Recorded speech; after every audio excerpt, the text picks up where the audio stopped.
زندگی اسی کا تو نام ہے۔ دکھ یا تکلیف جو بھی انسان سہتا ہے اس کا افسوس وہ زندگی بھر نہیں منا سکتا، کیونکہ انسان کی فطرت ہے دکھ کو برداشت کر کے آگے بڑھ جانا۔ ہاں، اس برداشت میں گلے شکوے شامل ہوتے ہیں، لیکن ہم کبھی کسی کے لیے رکتے نہیں ہیں۔ اگر کوئی چھوڑ جائے تو اس کا غم بھی زندگی بھر نہیں مناتے، کیونکہ خدا کی ذات صبر دے دیتی ہے۔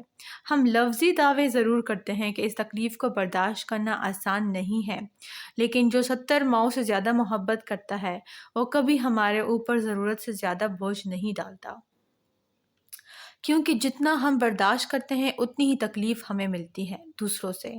اللہ تعالیٰ نے کبھی انسان کو اس کی ہمت سے زیادہ نہیں آزمایا، کیونکہ وہ جانتا ہے اس کا ہر بندہ صبر کے کس درجے پر ہے۔ اس لیے خدا سے شکوے اور شکایت کرنے کے بجائے صبر و تحمل کا دامن پکڑنا چاہیے، تاکہ ہم ہر مشکل کے بعد شکر ادا کرتے ہوئے شرمندہ نہ ہوں۔ کمال ہے ویسے، آج اما سائی کی مانو کی زبان بند ہے۔ ہادیر اور شمائل یونیورسٹی کے لیے جا رہے تھے جب ہادیر نے اس کی مسلسل خاموشی کو دیکھ کر بولا، ہاد بائی، میں اسٹاپ کالنگ می بائی، کہاں سے بائی لگتا ہوں میں تمہیں؟ ہاد اچانک گاڑی روک کر غصے سے بولنے لگا تو شمائل نے سہم کر ہادیر کو دیکھا تھا۔ بولو، اب جواب دو۔ ہادیر کو غصہ کرتے دیکھ کر شمائل کا چہرہ فک ہو گیا تھا اور آنسو خود بخود اس کے رخساروں پر بہہ نکلے تھے۔ لبوں کو سختی سے بینچ کر وہ اپنی کپکپاہٹ کو روک رہی تھی۔ میں نے کیا کیا ہے؟ شمائل روتے ہوئے بولی تو ہادیر کا غصہ ایک پل میں ہوا ہوا تھا۔ خود کو کوستے ہوئے وہ شمائل کو دیکھ رہا تھا جو مسلسل رو رہی تھی اور سراپا سوال بنی اس سے پوچھ رہی تھی، دیکھو شمائل، میری کوئی بہن نہیں ہے، تم بس مجھے بائی مت بولا کرو، مجھے یہ ورڈ اچھا نہیں لگتا۔ ہادین نے آرام سے اسے سمجھایا، لیکن اس میں غلط کیا ہے؟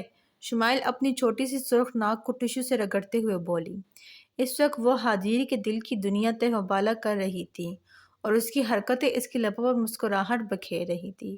غلط نہیں ہے تو صحیح بھی کچھ نہیں ہے، لیکن ہنی بھی تو بولتا ہے بائی آپ کو۔ شمائل نے اسے گھورا تھا، وہ مجھے بائی نہیں برو بولتا ہے، اور دوسری بات وہ مجھ سے کافی سال چھوٹا ہے جبکہ تم صرف 1 سال ہی چھوٹی ہو۔ ہادیر کی بات پر وہ منہ بسور کر رہ گئی تھی۔ میں اگر آپ کو بائی نہیں بولوں گی تو پھر کیا بولوں گی؟ شمائل کی بات پر وہ مسکرایا تھا۔ تم میرا نام لے سکتی ہو۔ وہ جیسے ہر سوال کا جواب سوچے بیٹھا تھا۔ میں آپ کا نام کیسے لے سکتی ہوں؟ ماما اور بائی غصہ ہوں گے۔ شمائل کی بات پر وہ حیرانگی سے اسے دیکھنے لگا۔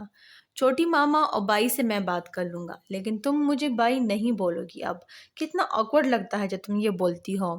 ہادیر کی بات پر وہ اس کا چہرہ دیکھنے لگی۔ اوکے سوری ہاد۔ شمائل ہادیر کی گوری پر بات بدل گئی تھی۔ کمال ہے ہاد، اتنی جلدی یہ بات مان گئی۔ ہادیر گاڑی سٹارٹ کرتے ہوئے خود سے بڑبڑایا تو شمائل نے ناسمجھی سے اسے دیکھا تھا۔ تم بات بات پر رونا کیوں شروع کر دیتی ہو؟ میں کون سا تمہیں کھا جاؤں گا جو تم اس طرح سے ڈرنا شروع ہو جاتی ہو؟ ہادیر کی بات پر شمائل کے چہرے کا رنگ متغیر ہوا تھا جبکہ اس کے جسم نے کپکپانا شروع کر دیا تھا۔ ہادیر نے جیسے ہی ایک نظر اسے دیکھا وہ حیران رہ گیا تھا اس کی بدلتی کیفیت دیکھ کر۔ شمائل، آر یو اوکے؟ ہادیر کی آواز کے ساتھ لہجے میں بھی بلا کی نرمی تھی۔ مجھے گھر جانا ہے، واپس پلیز۔ شمائل کی آواز سے وہ اس کے خوف کا اندازہ لگا سکتا تھا، لیکن ہادیر اس کی بدلتی کیفیت پر جتنا حیران ہوتا کم تھا۔ شمائل، ہوا کیا ہے؟ مجھے ابھی گھر واپس جانا ہے، سنا آپ نے؟ ابھی جانا ہے واپس، شمائل چیخ کر بولی تو ہادیر نے خاموشی سے اس کی طرف دیکھا جو اس وقت اپنے حواسوں میں بالکل نہیں تھی۔ ہادیر نے مزید کسی سوال کیے بغیر گاڑی کو ٹرن کیا اور گاڑی گھر کی طرف موڑ دی۔ شمائل مسلسل انگلیاں چٹکھاتے ہوئے سر جھکائے اپنی کپکپاہٹ پر قابو پا رہی تھی۔ اس دوران وہ اپنے ہاتھوں کو ناخنوں سے زخمی بھی کر چکی تھی۔ ہادیر کے ذہن میں ان گنت سوال تھے جن کا جواب صرف ایک شخص دے سکتا تھا اور وہ تھی اما سائی۔ ہادیر آمنہ شاہ سے پوچھنے کا تہیہ کر کے خود کو پرسکون کر چکا تھا۔ رات کا کھانا سب خاموشی سے کھا رہے تھے جب حمین آئرہ کو مسلسل اشاروں سے کچھ سمجھا رہا تھا۔ آئرہ اسے آنکھوں سے تسلی دے رہی تھی جبکہ حازم شاہ کافی حیرانگی سے اسے دیکھ رہے تھے۔ کیا ڈسکشن ہو رہی ہے گڑیا، ہمیں بھی بتاؤ۔ حازم شاہ کی آواز پر حمین جلدی سے سیدھا ہو کر بیٹھا تھا، جبکہ آئرہ نے مسکرا کر حازم شاہ کو دیکھا تھا۔ پاپا، وہ ہنی کی برتھ ڈے پر آپ نے اسے کوئی گفٹ نہیں دیا تھا تو حازم شاہ نے سوائیہ نظروں سے آئرہ کو دیکھا تھا۔ پاپا، ہنی کا یونیورسٹی کی طرف سے ٹور جا رہا ہے سوات، 15 دنوں کا، تو وہ جانا چاہ رہا ہے، بس آپ کی اجازت چاہتا ہے۔ آئرہ کی بات پر حمین نے شرافت چہرے پر سجا کر اپنے باپ کو دیکھا تھا، جو سنجیدہ چہرے سے حمین کو دیکھ رہے تھے۔ میرا نہیں خیال حمین کا جانا اتنا ضروری ہے۔ حازم شاہ نے جیسے ہی بات ختم کی تھی، حمین نے بے چارگی سے اپنی ماں کو دیکھا تھا، جو اب تک خاموش بیٹھی تھی۔ شاہ، یہی تو دن ہوتے ہیں گھومنے پھرنے کے۔ اب آپ بوڑھے ہو چکے ہیں تو کیا سبھی اپنی زندگی کو انجوائے کرنا چھوڑ دیں؟ اشال کی بات پر حازم شاہ نے انہیں گھورا تھا۔ اپنے بیٹے کے جس دن تم سائیڈ لینا بند کر دو گی، اس گھر کے اخراجات میں 50% تک کمی آ جائے گی۔ حازم شاہ کی بات پر حمین نے قہقہہ لگایا تھا، جبکہ آئرہ نے فقط مسکرانے پر اکتفا کیا تھا۔ کیا مطلب ہے آپ کی بات کا؟ میرا بیٹا کون سا فضول خرچ ہے؟ اور ویسے بھی میں اپنے بیٹے کو خود پیسے دے سکتی ہوں، آپ کے پیسوں کی ضرورت نہیں ہمیں۔ اشال شاہ نے حازم شاہ کو دیکھ کر ناراضگی سے کہا تو حازم شاہ نے اپنا سر نفی میں ہلایا۔ اچھا، تو تمہارے پاس پیسے کہاں سے آئیں گے؟ اپنے پاپا سے بولتی ہوں تاکہ آپ کو معلوم ہو کہ پیسے کہاں سے آئیں گے۔ علی شاہ کے نام پر حازم شاہ نے خفگی سے اشال شاہ کو دیکھا تھا۔ پاپا سے کیوں ڈانٹ پڑوانا چاہ رہی ہو؟ سیدھی طرح بتاؤ، کتنے پیسے چاہیے تمہیں؟ ڈیڈ، پیسے مجھے چاہیے، موم کو نہیں۔ تو اس لحاظ سے مجھ سے پوچھے کہ حمین شاہ، آپ کو کتنے پیسے چاہیے؟ حمین کی آواز پر حازم شاہ نے اسے گھورا تھا۔ اپنے باپ سے لو جا کر پیسے، گھٹیا انسان، ہر دفعہ میری اور میری بیوی کی لڑائی کروا دیتے ہو۔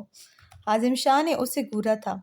میرے باپ تو آپ ہیں، اور دوسری بات ڈیڈ، یہ آپ لوگوں کا سراسر ذاتی مسئلہ ہے۔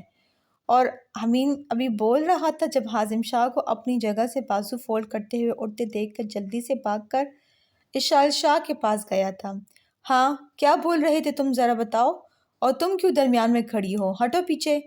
حازم شاہ نے حمین کو گھورا تھا، جو مسلسل مسکراتے ہوئے ان کو مزید زج کر رہا تھا، جبکہ اشال شاہ کو دیکھ کر وہ مصنوعی خفگی سے بولے تھے۔ شاہ، کیا بچے بن جاتے ہیں آپ، بٹوا دیں اپنا۔ اشال شاہ نے مسکراتے ہوئے کہا تو حازم شاہ نے مصنوعی خفگی سے انہیں دیکھا تھا، کیونکہ ان کے ڈمپلز دیکھ کر تو وہ آج بھی اپنا سارا غصہ بھول جاتے تھے۔ حازم شاہ نے قمیض کی جیب سے بٹوا نکال کر اشال شاہ کے ہاتھ میں تھما دیا اور خود جا کر لاؤنج میں صوفے پر بیٹھ کر ٹی وی آن کر لیا۔ کتنے پیسے چاہیے؟ اشال شاہ نے حمین کو دیکھ کر پوچھا۔ میری پیاری موم، میں پیسے ڈیڈ سے لے لوں گا، ابھی تو تنگ کر رہا تھا ان کو، ویسے بھی ڈیڈ غصے میں بہت کیوٹ لگتے ہیں۔ حمین مسکراتے ہوئے بولا تو اشال نے ایک ہلکا سا تھپڑ اس کے دائیں گال پر رسید کیا۔ تم نہیں سدھر سکتے۔ اشال یہ بول کر لاؤنج میں حازم شاہ کے پاس صوفے پر چلی گئی، جبکہ حمین آئرہ کو گڈ نائٹ بول کر سینیوں کی طرف جاتے ہوئے رکا تھا۔ ڈیڈ، صبح تک کریڈٹ کارڈ میں 80,000 فل کروا دیجیے گا۔ حمین یہ بول کر جلدی سے سیڑھیاں چڑھ کر اپنے کمرے میں بھاگ گیا تھا، جبکہ اشال شاہ نے بے ساختہ قہقہہ لگایا تھا۔ بالکل تمہارے بائی پر گیا ہے، حازم شاہ نے مصنوعی ناراضگی سے کہا، جبکہ اشال شاہ کی ہنسی بے ساختہ تمی تھی۔ میرے بھائی واقعی ہنی میں زندہ ہیں شاہ، اشال شاہ نے مسکرا کر کہا، لیکن دل کی کیفیت شاید اب بدل چکی تھی۔ اچھا، اداس نہیں ہونا، اور جاؤ میرے کپڑے جو صبح پہننے ہیں وہ نکالو جا کر، میں تھوڑی دیر تک آتا ہوں کمرے میں۔ حازم شاہ نے اشال شاہ کو گال تپتپا کر کہا تو وہ اپنا سر اسبات میں ہلا کر کمرے کی طرف چلی گئی، جبکہ حازم شاہ نے بمشکل اپنی آنکھوں کی نمی کو رخسار پر نکلنے سے روکا تھا۔ آپ جانتی ہیں آپ کا بیٹا بہت ضدی ہے ماما، اس نے اپنی ضد نہیں چھوڑی اور بابا کی طرح آرمی میں چلا گیا۔ آصفہ شاہ کا ہاتھ تھام کر ان کے پاس بیڈ پر بیٹھی آئرہ نے نم آنکھوں سے اپنی ماں کا چہرہ دیکھ کر انہیں اپنے دل کا حال بتایا تھا۔ یہ تو روزانہ معمول تھا، اب کبھی کبھی میں سوچتی ہوں کہ میجر کو ایسا نہیں کرنا چاہیے تھا۔ اگر خدا نخواستہ انہیں کچھ ہو گیا تو آپ کی بیٹی شاید اپنی سانسوں کو چھوڑ دے۔ میں نہیں جانتی ان کو مجھ سے کیا مسئلہ ہے، لیکن اتنا جانتی ہوں میرے دل پر صرف ان کی حکمرانی ہے۔ آئرہ کے لفظوں پر اس کے آنسو بھی اس کا ساتھ دے رہے تھے۔ آپ کی بیٹی بہت محبت کرتی ہے آپ کے اکڑو بیٹے سے، لیکن اس کو بیان نہیں کر سکتی آپ کے بیٹے کے آگے۔ آپ جانتی ہیں کیوں؟ کیونکہ اگر انہوں نے میری محبت کو ٹھکرا دیا تو میرے پاس جینے کی وجہ نہیں رہے گی موم، اور میں انہیں کبھی نہیں بتاؤں گی کہ وہ آئرہ شاہ کے عشق کی تصویر میں رنگ بھر چکے ہیں، ایسے رنگ جو کبھی نہیں مٹنے والے۔ میں بہت دعا کرتی ہوں اللہ سے کہ انہیں مجھ سے محبت ہو یا نہ ہو، لیکن ان کی سانسوں کو میری سانسوں کے ہم قدم رکھنا۔ میں بابا کی طرح ان کو کھو نہیں سکتی۔ اب وہ آئیں گے تو آپ ان سے پوچھنا کہ آپ کی بیٹی میں ایسی کیا کمی ہے جس کی وجہ سے وہ اتنا سخت رویہ رکھتے ہیں۔ کبھی بھی مسکرا کر بات نہیں کی مجھ سے۔ کیا میں اس قابل کبھی نہیں رہی یا کبھی قابل ہی نہیں ہو سکتی؟ آئرہ شاہ بولتے ہوئے اپنا ضبط ہار چکی تھی۔ یہ تو ہر رات کا معمول تھا اس کا، لیکن شاید آصفہ اب بے حس بن چکی تھی جنہیں کچھ بھی سنائی نہیں دے رہا تھا، شاید اپنی بیٹی کے لفظ بھی نہیں، اور نہ ہی اس کے آنسو دکھائی دے رہے تھے۔ آئرہ نے روتے ہوئے آصفہ شاہ کی پیشانی پر بوسہ دیا اور خود بیڈ کی دوسری طرف آ کر لیٹ گئی۔ شاید ہی کوئی اس کی آنسو صاف کر کے تسلی دیتا، لیکن کوئی نہیں تھا۔ وہ تنہا مسافر بن چکی تھی، خاردار راستوں کی اور ان آزمائشوں کی جن میں وہ پل پل جیتی اور مرتی تھی۔ واپسی کب تک ہوگی تمہاری؟ نہیں، میں تمہارے گھر آ جاتا ہوں، بس مجھے تم سے مل کر ضروری بات کرنی ہے۔ یہ تو اب تم چاہتی نہیں ہو کہ میں تم سے ملوں۔ ہاں ٹھیک ہے، آتا ہوں 10 منٹ تک۔ ہادی اس وقت ہمنا کے گھر سے تھوڑی دور ایک ہوٹل کے کمرے میں موجود تھا، اور ایحان بھی اس کے ساتھ تھا۔ ہادی جلد از جلد اسے اپنا پیار کا یقین دلا کر اس کے ذریعے کوبرا تک پہنچنا چاہتا تھا، کیونکہ کوبرا کو آج تک کسی نے نہیں دیکھا تھا۔ اس کی اصل پہچان کیا تھی کوئی نہیں جانتا تھا سوائے اس کے چند ساتھیوں کے، جن میں سے ہمنا صدیقی بھی ایک تھی۔ ہمنا سے بات کر کے اس نے جیسے ہی پیچھے پلٹ کر دیکھا، ایحان کھڑا شرارتی مسکراہٹ کو لبوں پر سجائے اسے دیکھ رہا تھا۔ اب کیا ہوا؟ ہادی نے سنجیدگی سے پوچھا تھا۔ ویسے سر، آپ اتنی اچھی ایکٹنگ کیسے کر لیتے ہیں؟ نہیں، مطلب سیانے کہتے ہیں جو شخص فیل کرتا ہے وہی ایکٹنگ کمال کر سکتا ہے۔ تو کیا میں اس حملہ کو بابی نمبر 2 کے درجے پر فائز سمجھوں؟ ایحان کی بات پر ہادی نے اسے گھورا تھا۔ تم جانتے ہو ایحان، تم اب تک میرے ساتھ کیوں ہو؟ ہادی نے پلٹ کر اس سے پوچھا تھا۔ ہاں بالکل، کیونکہ میرے بغیر یہ مشن نامکمل ہے۔ ایحان نے فخریہ انداز میں اپنے کالر جاڑے تھے۔ ہادی نے اپنا سر نفی میں ہلایا تھا۔ ایحان کے جواب پر وہ بمشکل اپنی مسکراہٹ کو لبوں میں دبا گیا تھا۔ تمہارا کچھ نہیں ہو سکتا ایحان۔ سر اب ایسا تو نہ بولیں، شادی تو ہو ہی سکتی ہے۔ کیا بات ہوئی کچھ نہیں ہو سکتا؟ اور اللہ نے چاہا تو 5-6 بچوں کا باپ بھی بنوں گا۔ ایحان نے منہ بسور کر اس بار ہادی واقعی اپنی مسکراہٹ کو دب نہ کر سکا اور مسکرا دیا۔ اس کے مسکرانے پر ڈمپلز واضح ہوئے تو ایحان کو شرارت سوجی تھی۔ ویسے سر، اگر میں ہمنا کی جگہ ہوتا تو قسم سے اب تک آپ سے شادی کر چکا ہوتا۔ اور جسٹ شٹ اپ ایحان، کچھ تو سوچ کر بول لیا کرو، ہادی نے اسے جھڑکا تھا۔ اے لے، سوچ کے ہی بولا ہے، آپ کے ڈمپلز پر تو کوئی بھی لڑکی فدا ہو جائے۔ ویسے ڈاکٹر بابی بھی کیا انہی ڈمپلز پر جان دیتے ہوئے اب پر نثار ہوئی ہے؟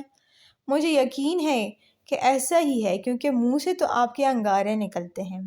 ایحان کے سوال اور خود ہی جواب دینے پر ہادی نے اسے گھورا تھا۔ مجھے ایسی ڈیوائس چاہیے ایحان، جس سے میں اس ہمنا کی ساری باتیں ریکارڈ بھی کر سکوں، لیکن اسے شک بھی نہ ہو، کیونکہ تم جانتے ہو اس کے گھر کی سیکیورٹی کو۔ اگر کوئی بھی کیمرہ ہوا تو پکڑا جائے گا۔ ہادی کی بات پر وہ مسکرایا تھا۔ بدلے میں مجھے کیا ملے گا؟ تمہیں ایک عدد گولی، وہ بھی سیدھے دماغ پر۔ اب بتاؤ کیا ہے تمہارے پاس ایسی ڈیوائس؟ ہادی نے اسے گھور کر کہا تو ایحان نے اپنے بیگ سے ایک لینس کی ڈبی نکالی، اسے ایحان کی طرف بڑھایا۔ ایحان، میں بالکل مذاق کے موڈ میں نہیں ہوں، بتاؤ کہاں ہے ڈیوائس، ہے بھی یا نہیں؟ سر مذاق کون پاگل کر رہا ہے؟ یہ لینس کیمرہ ہے جسے آپ حملہ پر فوکس کر کے اس کی باتیں ریکارڈ کر سکتے ہیں۔ اور ہاں، جب آپ اس کے گھر کی سیکیورٹی سے گزریں گے تو آنکھیں بند کر لیجئے گا، کیمرہ خود آف ہو جائے گا، اس طرح کسی کو معلوم نہیں ہوگا آپ کے پاس کیمرہ ہے۔ ایہان کی بات پر ہادی مسکرایا تھا، وہ دل میں واقعی اس کا شکر گزار ہوا تھا۔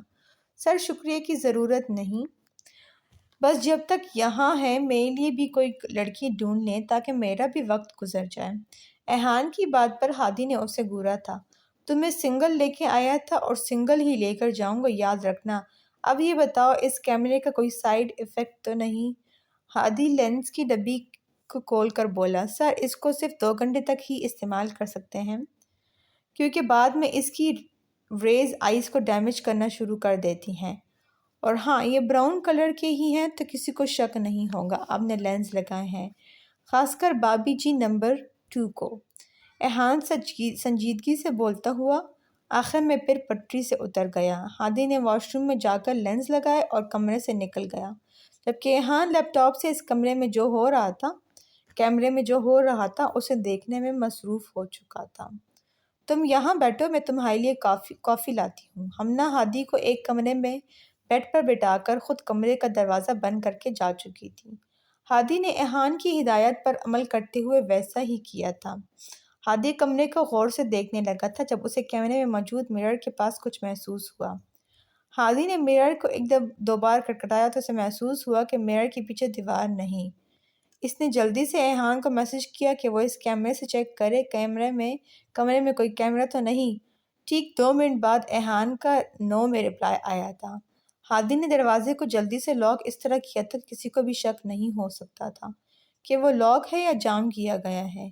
ہادی پلٹ کر مرر کے سامنے آیا تو مرر کو غور سے دیکھنے کے بعد دائیں طرف سے اس کا ایک بالکل چھوٹا سا سرخ بٹن نظر آیا تھا۔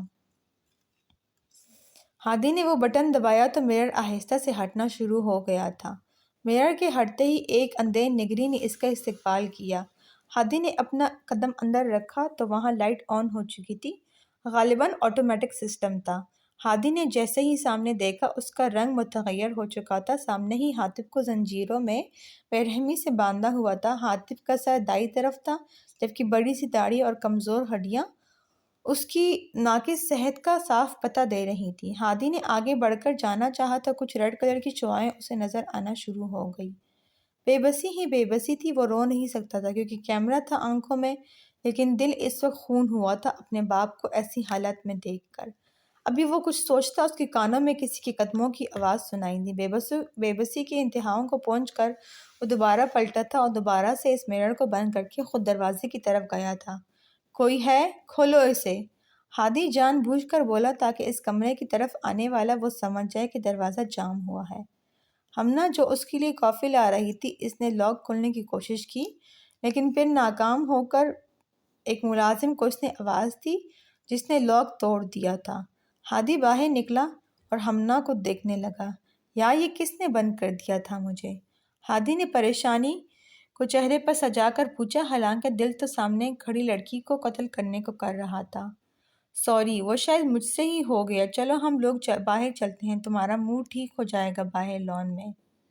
ہمنا یہ بول کر اس کے دائیں ہاتھ کو اپنے ہاتھوں میں لے کر باہر کی جانب چل دی، جبکہ ہادی کا دماغ حاطب کی حالت پر الجھ کر رہ گیا تھا۔ تم لوگ تو ہو ہی نکمّے۔ حمین، نائل اور رومان یونیورسٹی کیفے میں بیٹھے تھے جب حمین نے نائل اور رومان کو دیکھ کر کہا، ہاں کیونکہ ہمیں لڑکیاں پٹانے کا تجربہ بالکل بھی نہیں ہے۔ نائل نے دانت پیس کر کہا، اچھا تم لوگ دیکھنا، یہ جو لڑکی ہے نا سامنے میری بلو شرٹ میں، اس کو 10 منٹ میں پٹا کر نمبر لے کر آؤں گا۔ حمین یہ بول کر اپنی جگہ سے اٹھنے لگا تو نائل اور رومان دونوں نے اسے گھورا تھا۔ تمہاری پچھلے کرتوت کو دیکھتے ہوئے میں بالکل اجازت نہیں دوں گا یہ حرکت کرنے کی، کیونکہ پچھلی دفعہ کا تھپڑ ابھی یاد ہے مجھے۔ رومان نے حمین کو دیکھ کر کہا تو حمین مسکرا دیا۔ ہر بار تمہیں تھپڑ پڑے یہ ضروری نہیں ہے رومی، کبھی نائل کو بھی پڑ سکتا ہے۔ حمین یہ بول کر آگے بڑھ گیا جبکہ نائل نے اس کی پشت کو صدمے سے دیکھا تھا۔ چل نائل، سرعام بےعزتی کا وقت ہوا چاہتا ہے۔ رومائل نائل کو دیکھ کر بولا تو نائل نے اسے گھورا تھا۔ ایکسکیوز می بیوٹیفل، حمین کی آواز پر اسی لڑکی نے پلٹ کر دیکھا تھا۔ یس، اللہ رحم کرے، اتنا میک اپ کر کے بھی اس بندی کو یقین ہے کہ یہ خوبصورت ہے، اللہ اللہ۔ حمین خود سے بڑبڑایا تو اس لڑکی نے ناسمجھی سے حمین کو دیکھا۔ مس، آپ بہت پیاری لگ رہی ہیں اور آپ غالباً میرا نمبر لینا چاہتے ہیں کیونکہ آپ کو مجھ سے پہلی نظر کی محبت ہو گئی ہے۔ اس لڑکی نے حمین کو دیکھ کر اپنی دائیں آنکھ کا کونا دبایا تھا۔ حمین کو صحیح معنوں میں شک لگا۔ نہیں، میں تو وہ… حمین نے نائل اور رومان کو دیکھا جو اسے ہی دیکھ رہے تھے۔ شرماؤ مت ہینڈسم، میرا نمبر لکھو، رات کو کال پر بات ہوگی۔ یہ بول کر اس نے حمین کو اپنا نمبر لکھوایا تو حمین نے بمشکل مسکرا کر اس کا نمبر اپنے موبائل میں الفی کے نام سے سیو کیا۔ نمبر لے کر جوں ہی وہ پلٹنے لگا، اس لڑکی نے حمین کے کندھے پر ہاتھ رکھ دیا۔ حمین کو کافی ناگوار گزری، لیکن اس کی یہ حرکت رومان اور نائل کے سامنے کچھ نہیں کر سکتا تھا۔ اپنا نمبر بھی دو ہینڈسم، اور نام بھی بتاؤ۔ لڑکی کے بولڈ انداز پر حمین کے صحیح معنوں میں چکے چوٹے تھے۔ حمین شاہ اور number 0، see you in night Hamin. لڑکی یہ بول کر دوسری لڑکی کے ساتھ آگے بڑھ گئی، جبکہ حمین جیسے واپس پلٹا۔ رومان اور نائل نے ہنستے ہوئے اسے دیکھا۔ اسے کہتے ہیں اونٹ پہاڑ کے نیچے آنا۔